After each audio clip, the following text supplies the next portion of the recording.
I will share about my detailed tips and tricks in regards to negative marking. And if you don't know what is negative marking,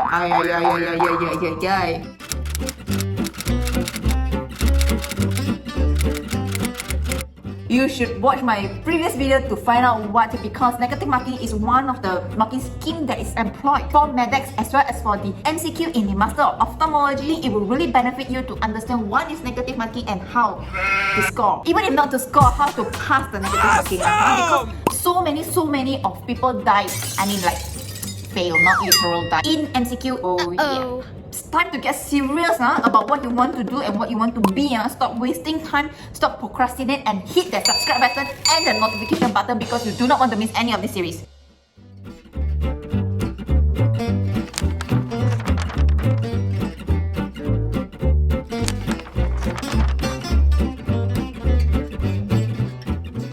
Each question has got 5 A, B, C, D, E answers, which can either be true or false. So there are 300 questions to be answered, whether true or false. The tip is that you have to answer more.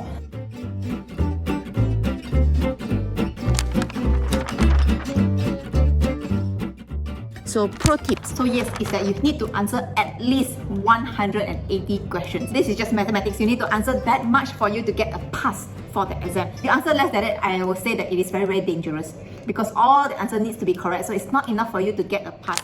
Minimum, I would advise to answer 180 to pass, because 180 divided by 300, you get 60%, and that is a very okay marks for me. Having said that, I used to be a straight A student.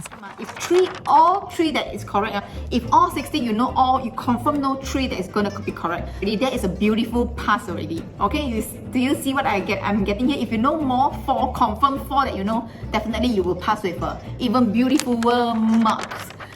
If I want to get more than okay marks, I will target to answer 200 to 220, which is my personal magic number. Even if I give 50 leeway to allocated for negative marking, is I think extreme. I'll still have a chance to get 50% passing marks. For me, I personally like this magic number, so I think I'm quite safe. We do not know the exact passing mark of the year, so 50% agak-agak lah. But if you are the adventurous type, you can actually aim for 220 to 240. I mean, if you're confident that you answer more to get more marks. Okay, there was one my friend answered until 240. That's quite a lot. Means 60 questions she didn't answer, so that's quite a lot. But she still managed to get a pass. So actually, the general rule of thumb is that the more you answer, the better chance that you are at scoring higher marks. However, personally for me, if you answer more than 250, I think that you are crazy. But I've actually heard someone who hit 280, which practically means that he answered almost every single question in the MCQ paper. Very extremely brave lor, but then again, I also heard the same person fail his MCQ lah. So I don't think that is a wise thing to do. If you fail your MCQ, you will fail your part 1 because MCQ stands alone. In my previous video from Over the Sea Medical Student, go and watch this video first, okay? So that you can understand what I'm talking now. In that video, I did share a little hint on how to master this negative marking. Number 1, do not TIKAM. Number 2, know when is enough. Number 3, and learn when not to answer. So now we know that 180 is roughly enough, but we would like to answer 200 to 220, which is the magic number. So how to know when not to answer? Of course, if you know all 5 answers, then you answer all 5 lah. And when you know 4 of the answers and you're confident that you can get all 4 of them correct, then don't answer the last one lah if you're not sure about the last one, because there is negative marking. And fight your desire to TIKAM. Leave the last one blank. Do not attempt to answer. That is enough because there is negative marking. In order to answer at least 180 to fulfill your quote-unquote quota, you need to answer roughly at least 3 answers per question. But when you only know 2 of the answers, then how? Or even worse, if you only know 1 answer, so you cannot be answering 1 ma. So you need to TIKAM liao lor. Then let's get talking about TIKAMing in exam. The unproven theory of TIKAM in exam and how to master this TIKAMing to overcome the negative marking scheme system. At least lah for me, TIKAMing is a part and parcel of MCQ because unless Google is your middle name, you won't know everything. When to TIKAM, how to TIKAM, when not to TIKAM. If you want to know, keep listening lah. So the theory behind this TIKAMing is not proven at all. The way I see it, TIKAMing is a very super important exam skill for every student. But if you are a lecturer or you are the lecturer, maybe Prof did this time to click away from this YouTube video. Okay, bye. Thank you. Is she gone now? Are you gone now? Okay. For the rest of us students here, watch this at your own risk. I know everything all also. I just hantam tikam cincang tuncang. Because this is from a very unverified source, which is me, and definitely not proven at all. Okay. You're still here? If you're still here, you have consented to watching this. But please subscribe first. The theory of TIKAM is that there is only 50-50 chance of you getting it right. If there is a more than 70% probability that I will get it right, for me, I will take the chance. Some people may think that TIKAMing has a component of luck, and while that statement may hold some truth, I feel that as long as the equation favors ever so likely the probability of the event of me getting it correct randomly, and since at that random outcome is unknown at the present moment, I'll factor the error of unlikelihood to be insignificant. I know you are confused, right? But luckily for you, I will share my tips to overcome the negative marking. If you already have your own way of answering the MCQ well, then you can stick to your own personal preference and techniques of answering. I'm not saying that my technique is the best or will guarantee you a pass, but rather I'm sharing my method that I've been using it for a few years now, which have served me quite well. So I'm sharing my tactic lah. Okay, so if I only know 2 answers, I will TIKAM another 2. That's it. I don't know why, but that's my number.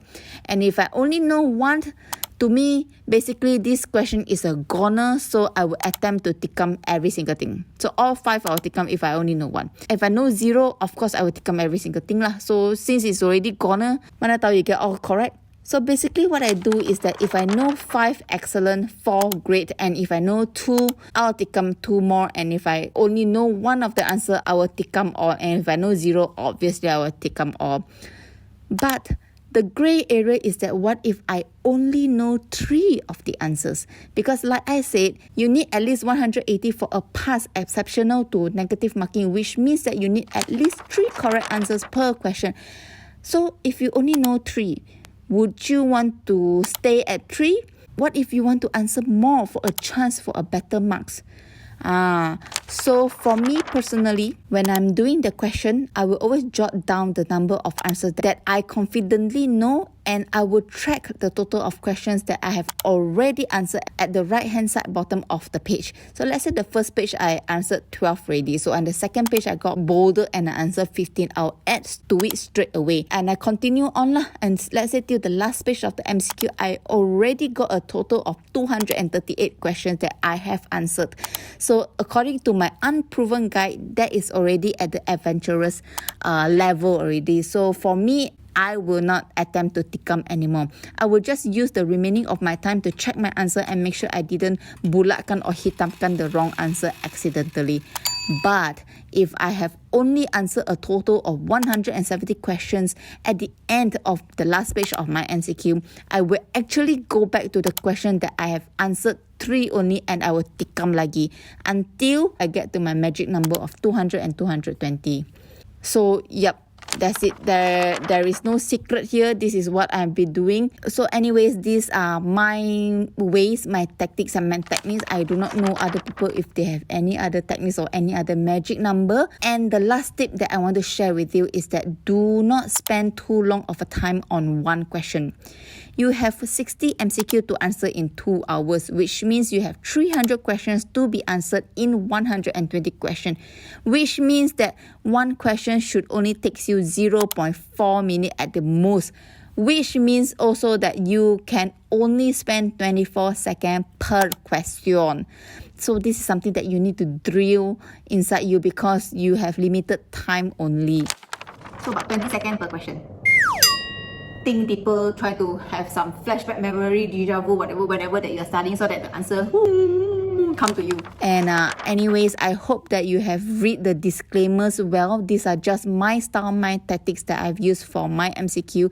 And so again, I do not and cannot guarantee that you will pass with these tips that I'm sharing, but you can try.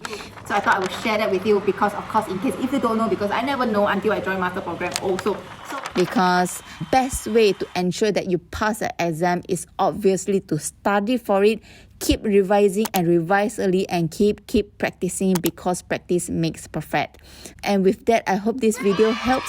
Leave me a comment in the comments down below. Hit the like button and don't forget to subscribe for more master related video like this. Check in next time in the next video where I'll be sharing the examination and the scopes for when you are in the master program itself. So watch out for that, and thank you so much for watching. And I will see you in the next video. Bye.